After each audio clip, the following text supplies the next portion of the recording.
Hey, welcome everybody.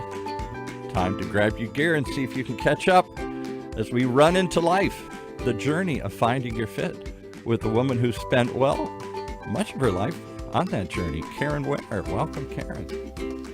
Thank you for having us. We just finished off an event this weekend, Cinco de Mayo's, and we actually had Paul Roberts from OC Talks, the voice that you're hearing right now. I think you had a record group of people there, We too. did, and we had a record good time, which we do every single time. I have never had anyone say, I wish I hadn't gotten up this morning and come to the event. Pretty amazing. Go watch on YouTube. We did some interviews there. Go watch on Instagram, other things. Amazing group of people. Every shape, size finds their fit at your event. And one of the things that surprises me the most are the number of seniors, people over 80 sometimes or 90 or whatever running. And today you've got somebody who fits that category and he comes to your events as sort of a warm up to do something even bigger in life. Absolutely. So I want to introduce you to we're going to be bringing in runners and different people and the everybodies and let you get to meet them. And I'm going to introduce Ron today and let him introduce himself. And I'll tell you that how I knew that he had something cooking is that he called and he said, do you mind if I run both the 5K and the 10K? Both of them. He wants to do both of distances, just so that I can get it into my training and I could get ready for the LA Marathon. And then when I looked at the stats, he did something incredible with that LA Marathon. He'll tell you about it. And then he's about to embark on a journey as you know. Well, let's bring him in first. Yeah, all right, so let's bring him in. Okay. Yeah, my name is Ron Dupre, and I connected with Karen because of this 5K, 10K. Yes, and Karen, thanks for letting me get in to do both that day, and they were at the same time. And let's give a plug to your organization or your site or whatever it is. You're from what? Well, I'm from an organization called Senior Strides. That's what we're trying to promote here, specifically for this project that's coming up, starting actually on May 15. That's why we 15th. have him here now, because Exactly. he's going to be gone. All right, and the project is? Yeah, the project is really to draw attention to the importance for seniors, generally 70, 65 and above, to get out and move more, because less than 1 in 7 gets the recommended physical activity, aerobic, and muscle strengthening that we need. And I'm, by the way, 73. Come on, you can't be 73. I'm Oh, 73, yes. And so that's why we're promoting this, because, we have 50 million, the last stats I saw, in the United States who are not getting the exercise that we need. Only 8 million are. I'm raising my hand in the corner. I'm one of them. All right, so but you're doing something incredible, and I'll let Karen jump in again here. Tell us what the project is. Well, I just want to let you know, too. Tell us, before you get into the project, what did you do at LA Marathon? Because he was training for the LA Marathon, which just happened in March at 73. And everything's age graded so that you get to compete with those in your age bracket. And it's still just as competitive at 70 as it was at 17. So what did you do with that LA Marathon? Well, I first want to thank you, Karen, because the week before going to run LA was March 9, as I recall, and you allowed me to come and run the 5K and the 10K, which started at the same time. So you let me do the 5K, came back, and I restarted the clock for the 10K. You'll remember that. Mm-hmm. And that was my final training, 15 kilometers, 9.6 miles or so. Anyway, 9 point something. But to go and get ready, 9.3 as I remember, to go do the LA Marathon. And then I did. My goal was to break 4 hours. It was the 40th running of the LA, which is one of the big 5 marathons in the United States. I had no idea what the time was to try to, get first place in my age group at all. I just had my personal goal, break 4. So I ran with a 4-hour group.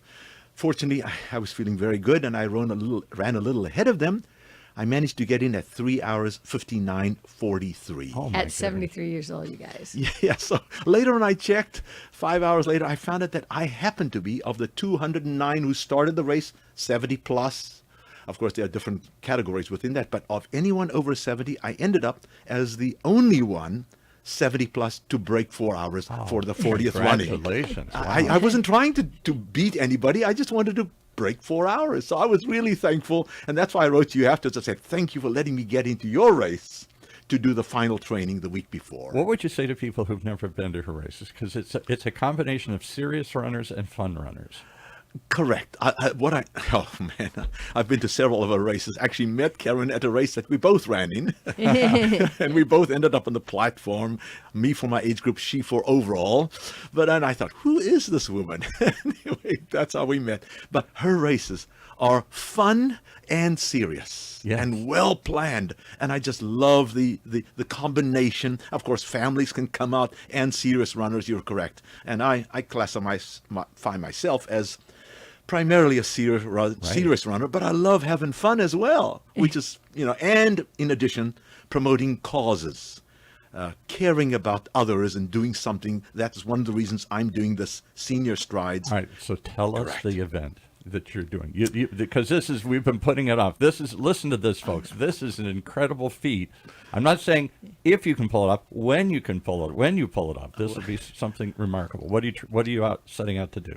I know it's crazy to begin with, but Yes, it is. I'll admit that.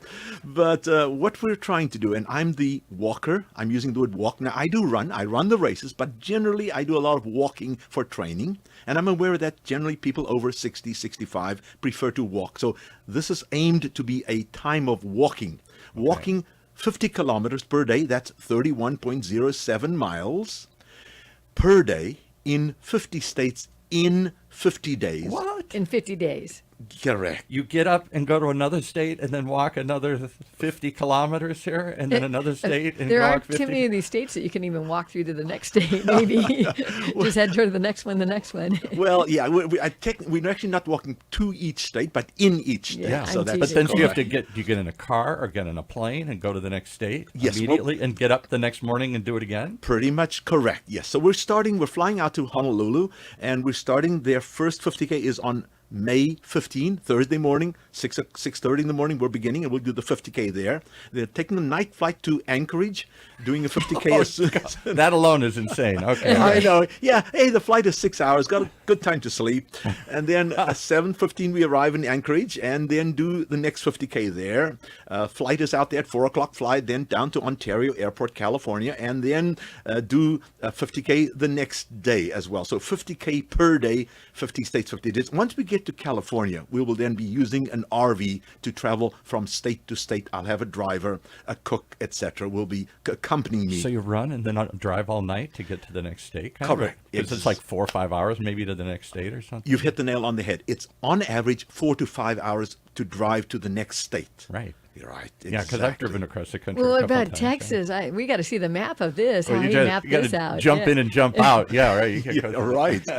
But let me add this, though. We are arranging right now to stop at senior living centers to actually yeah. encourage them. So, for example, we'll go to a senior center the evening before, generally, around 7:00 at night, and then encourage them to join me the next morning at 6:30. 5 days a week or so, we'll be encouraging people Monday through Friday to join us at 6:30 in the morning in whichever state I am in. Now, I'm not talking about the physical state I'm in. I'm talking, I'm talking the actual physical location I'm in. 6:30 every morning. We'll invite people to join us. They can go onto our website, seniorstrides.org. They can sign up. They can follow us there.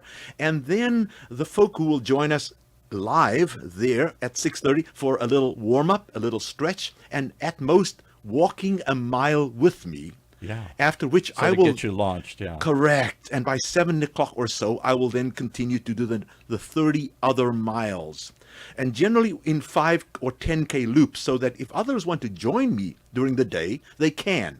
I was going to say, because I'm trying to Oh, figure out my how gosh, would you yeah. go out 30, how many, it's 30 miles, right? Yes, correct. But we want to do it. Then they have to go retrieve you, otherwise somebody's saying you come back to the starting point. Right. No, we want to do it in loops, making it available for others who want to join us, especially lunchtime. People may say, hey, I've got half an hour. Let me go and join you for, 3 miles. Just a 20 minutes per mile walk. And how do you pick the sites where you're going to? Is it? I would think you'd do it right at the airport station on the next one.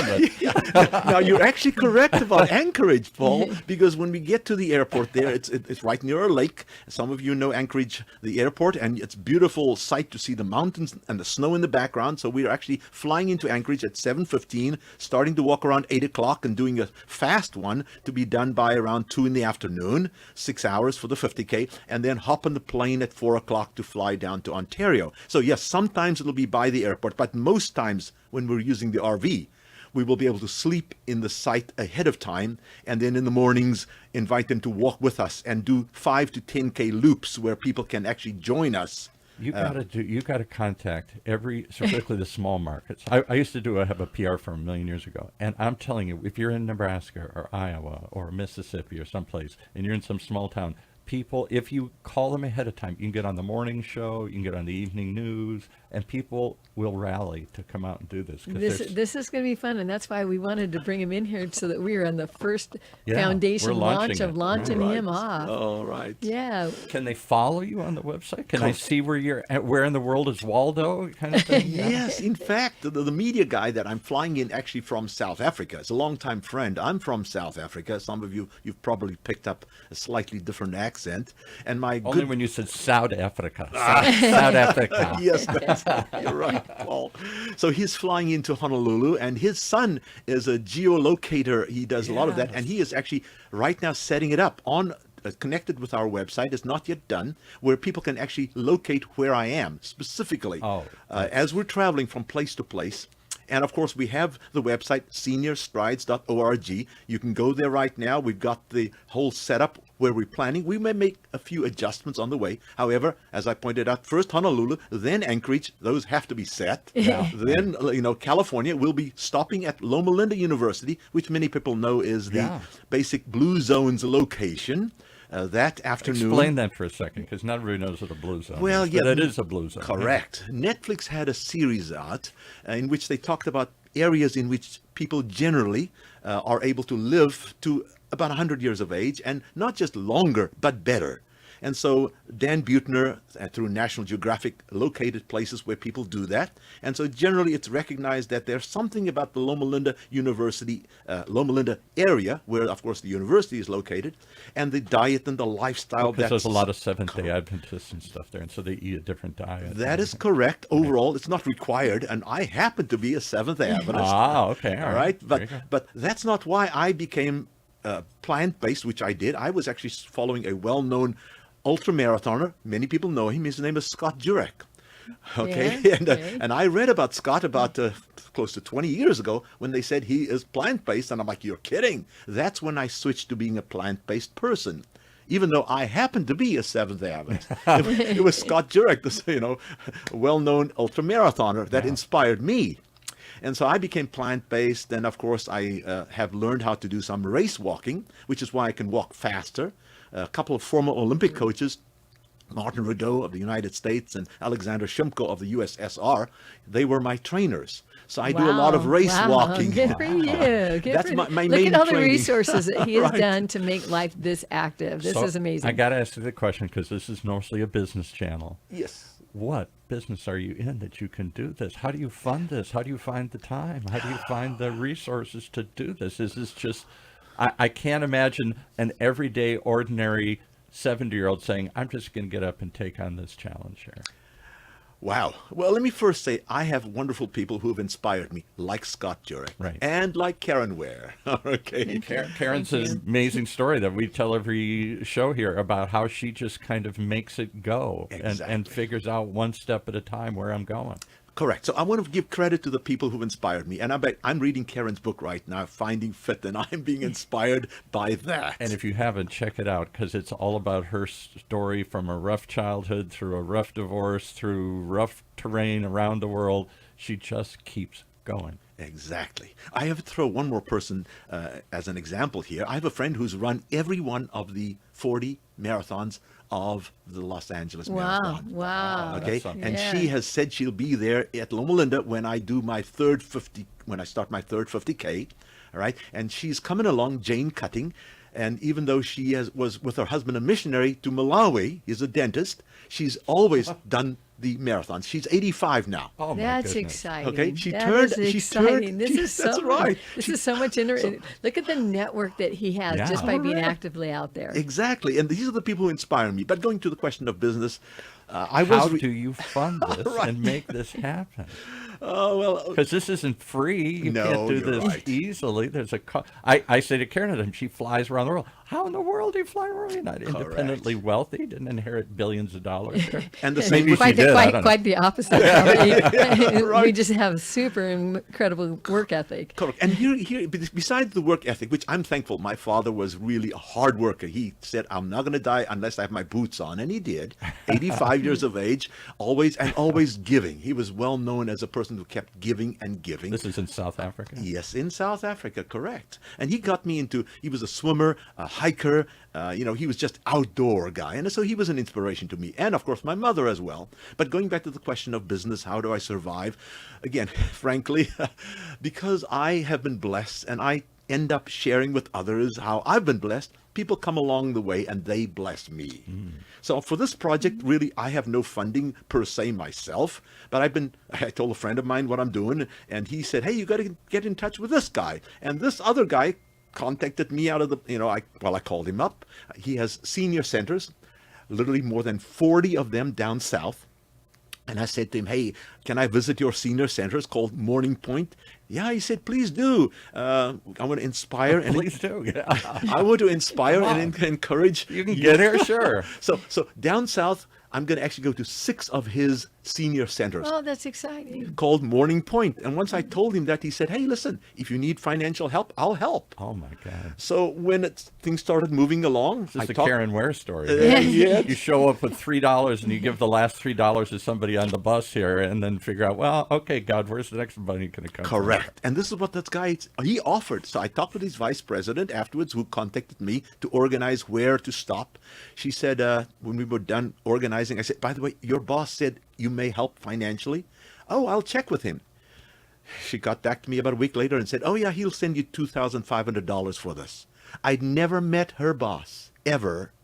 Just like that. And the check came in the mail last week. Wow, that's exciting. So how do we That is- fund it? It's pretty much a faith venture. It's an opportunity really just to share with others, living a vibrant, wonderful experience when you I got to pass ask both 60. of you because this is really hard for me to trust. I'm a good Irish Catholic, to trust that kind of faith that somehow the next dollar will arrive. That I'm so into planning and thinking ahead and not taking risks. And you both do. Karen's talked about this. You're doing this. I'll start with Karen first. How in the world do you trust enough that it'll happen? Is it just experience that it has happened, or is there some extraordinary faith that you have that's given you this gift here? Okay, this is a huge question because Yeah. we hope that we live it by example. And the biggest example on our earth was God sent His Son, Jesus Christ, to walk this earth. And if you look at the Bible and all the things that He exampled by washing the feet of His disciples, by going to He didn't have a home, or He didn't have a financial yeah, plan. he didn't have but he had a better financial planner because it's based in eternity. It's based in a whole bunch Faith. of other things, and so. But everybody has faith until you get tested. Yeah, and you know what? I think testing is there to see what faith really is. Yes. And testing is, the story I have that I ended up in, not South Africa, but Africa, with only $20 in my pocket, and the bank accounts were frozen, and I had no access to money, and I'm in a country that has no access to money. And to be able to know what I would it's like. freak out if I land in Africa and I realize I can't get to my money. Yes. How do I get through the day? I would just sit down and cry. I wouldn't What know it what did to do. is it forced me to have to take a real hard look of the reality, and not out of piety and being here in Rich Orange County, America, but in a real situation that these guys are in the same real situation. So sometimes faith Which is the faith- situation many of these people in third world countries Yeah, live faith- every day. I Yeah. don't know where the next meals come from, the next dollar's coming from. Yes, and faith is interesting. I think God wants us to experience life and experience the beauty of it. And what I've done in running into people, I've run into people that have had horrendous, unfathomable loss, and then somehow there's a deep-seated beauty in the loss and what they learned. So I'm going to let him tell you a little bit. I'm super grateful for the Seventh-day Adventists in Loma Linda and the Loma Linda Lopers that has a running club, and all this stuff is happening there. It's super healthy. But you know what? I really feel there's a connection in some of the longevity that people have is that they have a community that's centered on faith. There's something Yeah, different out there's there. All right. something. So, Ron, how do you get up and drive to another state, not knowing where the next dollar's coming from? Correct. And by the way, I've met Jim Hughes. He came to help when we started our running club, the Striders in Beaumont. Awesome. Okay. Yes, so I've met Jim, and I'm in touch with him. And Jim's planning to bring the Lopers to Loma Linda for our 17th of May launch from the villa Oh, there. that's exciting. So that's Invite Jim. Jim to come down to one of our events. We'll interview him here. He should, yes. Yeah. Just a wonderful man. Anyway, the issue of faith, you're correct. And the issue, let me say this, Paul. I'm 73. I tell people, I've made so many mistakes in life. I've learned not to trust myself. All right? Wow, because we're always supposed to trust yourself, trust your gut, trust your instinct.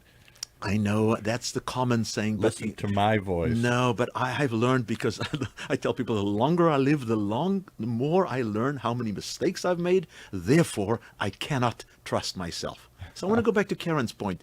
As Christians, we believe in the Bible being inspired by God. And because of that, we just don't trust our own wisdom. And it's a relationship we have with Jesus, our Savior. And one of my favorite verses, just to answer the question of faith, is John chapter 10, verse 10, where Jesus says, I have come that they, people, human beings, may have life and may have it more abundantly. And that's what I enjoy doing, to live by faith.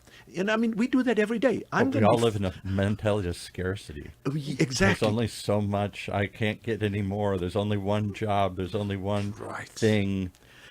Because we're self-focused. That's the issue. And I am too. I struggle with that. I'll admit that. But I try to focus out there. And therefore, when I'm on a run, when I'm in a race, I try to say thank you to every policeman, to every helper, because I focus on an attitude of gratitude. Wow, attitude of gratitude. Yeah. Because you guys are filled with these little catchphrases here. Yeah, but because it's not about me. I am so grateful, so thankful for so many people. When I hop on the plane and I realize I have no control over anything, and so I just say, thank you, Lord. Which is why I hate flying, because you're out of control.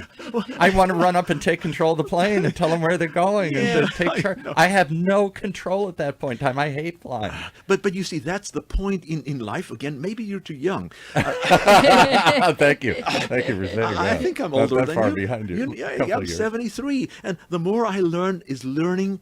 Again, I'm not blind trust in the sense of do stupid things and crazy things. Right. Oh, except for this walk, because Kind of crazy. it That's is. fun. But I do try to take not risks or blind chances, but I try to plan carefully.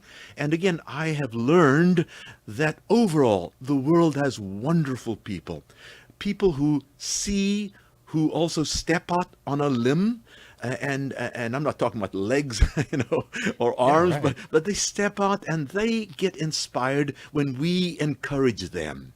And we live in a community of people, and the more we do that, the more people come along. Like the guy who was just sent $2,500 last week. All right. So people, and in fact, on Friday, somebody else contacted me and said, hey, we'll match what this other organization has done. Wow. Friday afternoon, I got another commitment of $1,700. So literally within about 3 days, there was over $4,000 coming. Now, yes, it's going to cost $20,000 for the project. All right. And where does it come from? People come along when we inspire and encourage others. They come along and support something that can be a blessing. Which you're both touching on, and I'll wrap up with this. It's the idea of community. We live in a world where we're all alone. Correct. It's up to me to make my way, to make the decisions, to make every step count. And yet, if we just look around, there are people willing to help. There is a community. When I go to Karen's events, there's a community. Runners, more than anything, seem to me like solo athletes. It's me against my time and me against myself. But when they get in these events, it's everybody pulling for them. There's a community. That's why we call Karen Ware events the something for everybody, everybody, and everybody. Yeah. And, some of it, if you look at Jesus on this earth, he picked 12 disciples to mentor, and they're the most unlikely individuals. And then in the Old Failing, Testament, falling down. God picked Moses, and he picked someone that stuttered, and he picked the most unlikely, not your, and so it's all about everybody, everybody, and any and one the of power us. of coming together and opening yourself up to helping others and having them help you. Exactly. Exactly. Yes. So now you guys got to watch and go to, tell them the website again. Yes, seniorstrides.org. Just like it sounds, STRIDES. Correct. And- SENIORSTRIDES. And I'm going to put a shameless plug out there because we're having Orange County listen to this and a whole bunch of runners. If you want to support the project, how do they do that? Well, if you go to our website, you will see there one thing I just want to share in 20 seconds, the mission to energize and empower everyone, especially those over 65, to engage in physical fitness in a fun and friendly way to foster health and well-being. Wow. If you go to our website, you can actually scroll down and donate there if you want to help the project, or if you just want to follow us and pray for us and cheer us on. Do that for us, because again, it's community. One of the ways I became the runner I am is because I was failing in a half marathon race, and somebody came up to me and said, "Run with me." I said, "I can't." He said, "I'm a coach. I'll show you what to do." There you go. And this guy trained me on the run. I'd never met the him. fly. On the fly. And as a result, Paul, I actually ran better. And eventually I said, "Hey, if you don't mind, I'm going to continue." And I won my age group because of that runner who came to help me. Absolutely. So again, we're a community. We care. That's what we're all about. And I think Karen's events are kind of a starter point for many people. I see people who are overweight, who are older, who are not in good shape, but they come out as the first steps. Then they find their fit, they find their place, and they go on into bigger and better events like he did. Yeah. Correct. Yeah. Yes. Join the journey. That's Yeah. what I tell people. Start the Yeah, journey. thank you so much, Ron, for being here because I just knew that your story would just inspire everyone else. Well, so glad I can be here. And Thank again, you. the website is, seniorstrides.org. and we're taping this the beginning of May in 2025. When does the event actually start for you? May 15 in Honolulu, and we end just before sunrise on July 4 in St. Louis, Missouri. There you That's go. exciting. What a place to go. Okay, and make sure that you come join us at one of our races. Karen with the C, Caren. Last name is Ware, Ware, and the word events. Check it out. All right. Thanks for joining us here today. Thank you.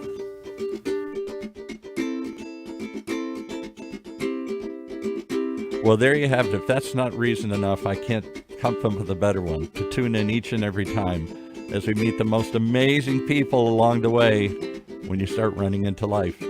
Right here in Orange County's only community radio station, OC Talk Radio, streaming live from our studios here at the University of California, Irvine's Beale Applied Innovation Center.